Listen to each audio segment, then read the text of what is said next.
Ano nga? What? Nagbibiro ka ba? Come on, Amber. Do you remember what? Ano yun? Wala. Tara na nga. Pasok ba tayo sa...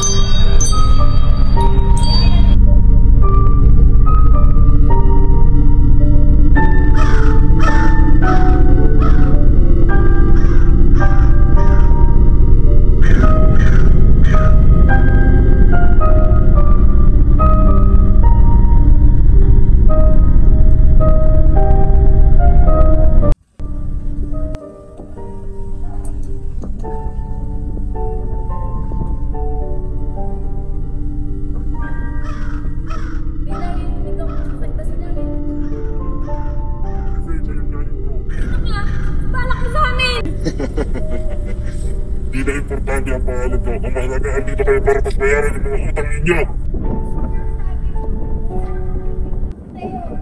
Lahat kayo may utang. At ngayon pa na kanya para pagbayaran yung mga kasalanan niyo sa akin.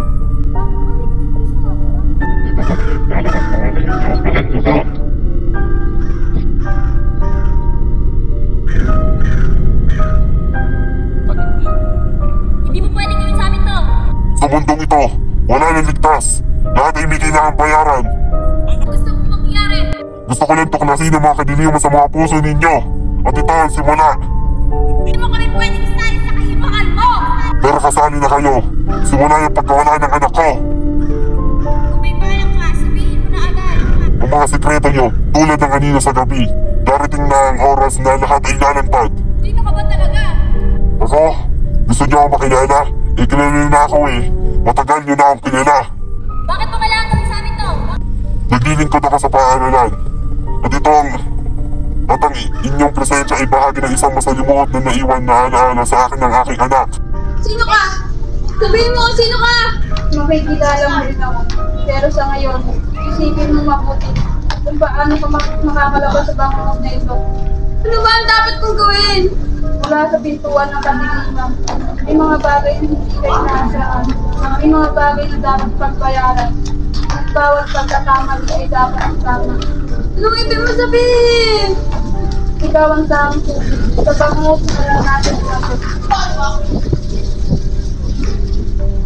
Hindi ka maintindihan. Isipin mo mabuti ka.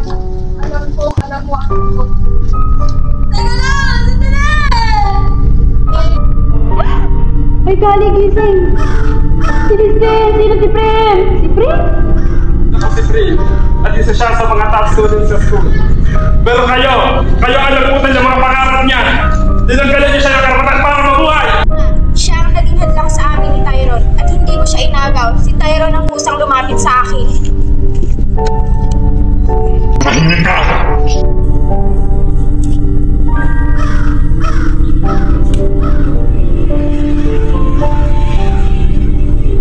Anong ibig sabihin nito, Kali? Well, hello, Amari. Hindi ba obvious? So all this time, nagpapanggap ka lang palang kaibigan namin? Tama. Ewan ko ba kung bakit kayo yung naging kaibigan ni Prim? Napaka-boring sa amin. You? Oh, come on, Amari. Just that. Hindi mo deserve. Me? Then Prim really deserved to die. Poor Prim, namatay ng maaga. Ano kaya ang reaction mo kung sasabihin kong ako ang dahilan ng pagkamatay niya? Isa pa, Amari. Papasabugin din ko yun. Prim dies early. Poor little Prim. Sige! Sabihin mo ulit! Ano?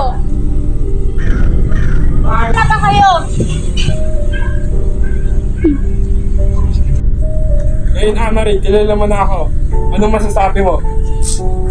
Kung ikaw ang gumagawa ng lahat ng ito, ibig sabihin... Oo, Amari, si Prim. Anak ko siya. Eh ano naman ginagawa ni Kali dito? Bakit kasabot ka niya? She's my sister. Hindi alam ng iba ang tungkol sa amin. To both of you, feel namin ito? Tama ka. Very good. Bakit? At first, hindi naman namin talaga gustong manakit o pumatay. Gusto lang namin ng tahimik na buhay. Kasi last time na nagsama-sama kami sa school ng buong pamilya, inakusahan kami ng kung ano-ano. They even curse us. Just because matalino kami. At dahil doon, minagsak kami ng mga dati naming teacher. Lumipat kami sa school nyo. Akala namin mananahimik na ang buhay namin. Then suddenly, you, Tyron, and your friends appears on Prim's life.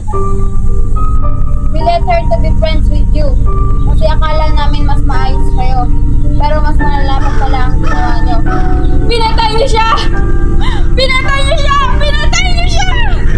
Na kami nandito, Amari. Ibinibigay lang namin ang dapat ibinibigay sa inyo. Kayo ang dahilan ng pagkamatay ng anak ko! Hindi ako ang pumatay! Shut up! Too late, Amari. Kahit lumuhod ka pa sa harap ko, buhay mo ang kapalit ng lahat ng ito! Let me tell the true story behind Prim's death. No! It's too late! Just die! Kali, calm down! Tingnan natin ang huling kahilingan niya. Tyron and Prim was in a relationship. Ako, kaibigan talaga ang turing ko kay Prim.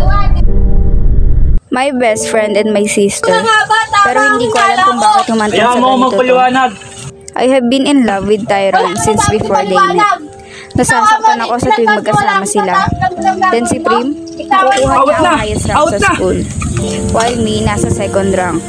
I did my best but it's not enough. Lahat ng pagmamahal ko napalitan ng galit at inggit. So, inakit ko si Tyron, and I finally did it. We are in a hidden relationship, but Prim found out about us. I feel sorry. Sinubukan namin mag-explain ni Tyron ng maayos, pero walang nangyari. Few weeks later, iniiwasan ako ni Prim. I try to talk to her, but she still ignores me.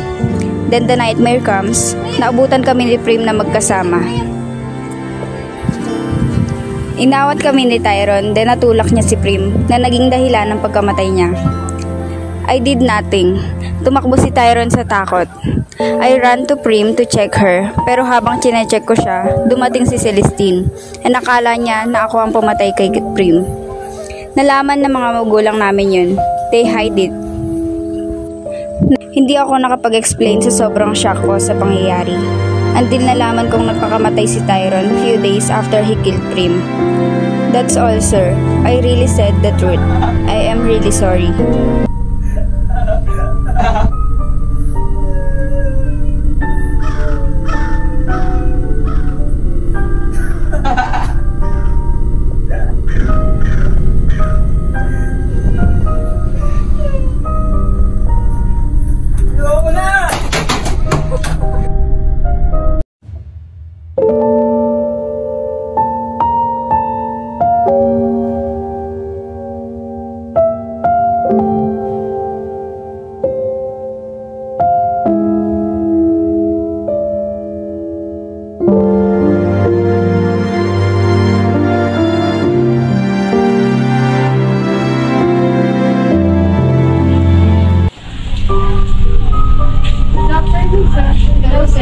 Good afternoon mga ina.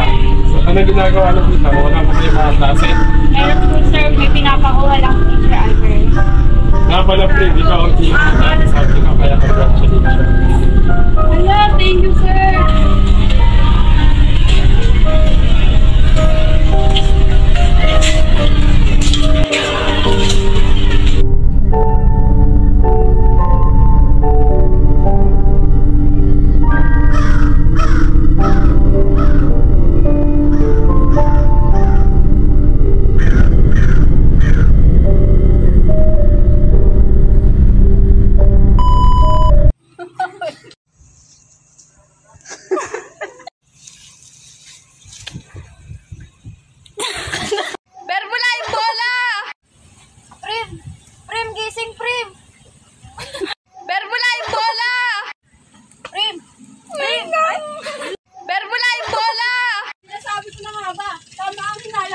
Kaya mo mong paliwanag. Wala ka na dapat ipaliwanag. Paliwanag. Wala ka na dapat ipaliwanag. Paliwanag. Wala ka na dapat ipaliwanag. Paliwanag. Wala ka na dapat... Kaya mo mong paliwanag. Wala ka na dapat pag... Kaya mo mong paliwanag. Wala ka na dapat ipag... Wala ka na dapat ipaliwanag. Magpaliwanag. Wala ka na dapat ipaliwanan. Berbula yung bola! Bakit dalawa ko yung mga ilalakad pag naitiwalaan kita sabi niya, di ba? Tapos sabihin kapag dumasal mo ka. sabihin na bitawan mo ako sa ayun, hanggang dun sa ikaw ang may pinagkatiwalaan kita. So, Go! Berbula yung bola! Sa durog nga dyan, Mos. Wala, ayaw naman ano. Alam mo, may disability.